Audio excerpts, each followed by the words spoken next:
कि रात दिन गर्दिश में है सात आसमां, हो रहेगा कुछ ना कुछ, घबराएं क्या। नमस्कार दोस्तों। पिछले दिनों मिर्ज़ा गालिब का एक शेर पढ़ते पढ़ते ध्यान में आया कि ये सात का जो अंक है ये क्या है, ये क्या दर्शाता है। शेर तो वही है प्रचलित, जो से आपने भी सुना है, मैंने भी सुना हुआ है कि रात दिन गर्दिश में है सात आसमां, कि रात दिन गर्दिश में है सात आसमां, हो रहेगा कुछ ना कुछ, घबराएं क्या। अब ये सात आसमान क्या हैं, इनकी कई बार इनके अस्तित्व की जो खोज है वो भी बड़ा उत्कंठा पैदा करती है कि ये लफ्ज़ गालिब का एक तो खूबी थी कि वो कोई भी लफ्ज़ बेसाख्ता और बेमतलब किस्म का वो प्रयोग में नहीं लिया करता था। उसकी हर तकरीबन उसकी हर उपमा में, हर प्रयोग में, हर आप कह सकते हैं प्रतीक में एक न एक गहरा संदेश ज़रूर होता है। चाहे वो ये हो कि अपना नक्श फरियादी है किसकी, शोखिए तहरीर का, कि नक्श फरियादी है किसकी, शोखिए तहरीर का, कागज़ी है पैरहन हर पैकरे तस्वीर का। तो ये जो कागज़ी है पैरहन हर पैकरे तस्वीर का, ये एक दर्शन पूरा का पूरा अपने आप में लपेटे हुए है, बिल्कुल ऐसे जैसे वो सात आसमानों वाली बात है कि रात दिन गर्दिश में है सात आसमां, हो रहेगा कुछ ना कुछ, घबराएं क्या।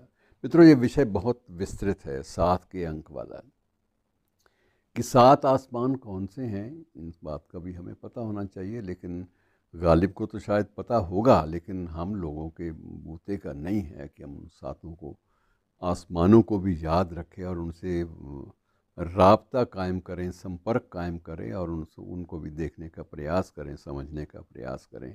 ये सारे प्रतीक तो हैं।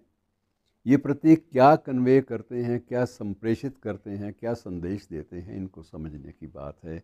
और ये हल्के फुल्के प्रतीक नहीं हैं, ये बात मान कर चलिए कि सात का जो अंक है इतना व्यर्थ भी नहीं है। अब तक अंग्रेज़ी दां भी लकी सेवन की बात को भुला नहीं पाते। हम भी सप्ता रसा सप्त रसातलानी, समुद्र के भी रसातल के भी सात भाग हैं, सात समुद्र हैं। धर्मवीर भारती लिखते हैं तो सूरज का सातवां घोड़ा, तो ये सूरज का सातवां घोड़ा, गालिब के सात आसमान और सप्ता रसा सप्त रसात लानी, ये सरगम के सात सुर, ये कुछ न कुछ तो इनका संकेत है जिसे समझने के लिए हमें प्रयास करना चाहिए। अब प्रयास कैसे करें, ये सिलसिला इतना लंबा है कि एक प्रकरण में काबू आने वाला नहीं है। लेकिन कुछ एक चीज़ें हैं जो हमें समझनी ज़रूर चाहिए कि हमारे आसपास जो भी एक मुहावरा या जो भी एक प्रतीक चिन्ह हमारे सामने उभरता है, उसे समझने का प्रयास करना हमें नया सुख देगा, नई ताजगी देगा, और हो सकता है कि शायद कोई नया जीने का ढर्रा भी हमें मिल जाए, एक दिशा भी मिल जाए।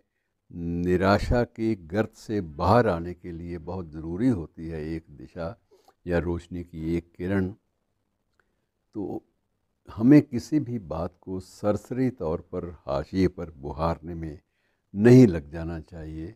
ये बुहारियाँ जो हैं ये राजनीति में, सियासत में तो शायद किसी काम आ जाएं, लेकिन ये बौद्धिकता में और इंटेलेक्चुअलिज्म में या बुद्धिमत्ता में ये चीज़ें काम नहीं आती।